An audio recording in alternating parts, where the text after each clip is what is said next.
Okay, ano tong monetary hegemony? So, yung last vlog natin ngayong araw. So, yung monetary hegemony, yun yung pag-control ng isang estado o ng isang pamahalaan sa international monetary system. So, halimbawa, yung US, sila yung may decisive influence dun sa, yung US dollar nila is may influence dun sa international monetary system. So, yun yung monetary hegemony. Kasi yung hegemony is sila yung pinaka may decisive or yung superpower pagdating dun sa mga bagay-bagay dun sa warfare, sa political affairs, yung mga ganyan.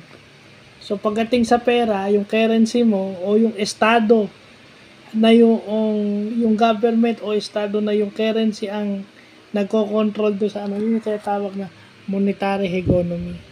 So, yung US dollar o yung US government, yun lang yung pwedeng gumawa nun dahil sila yung currency nila, yung national currency nila which is yung US dollar is yun yung may kakayahang magkaroon ng influence dun sa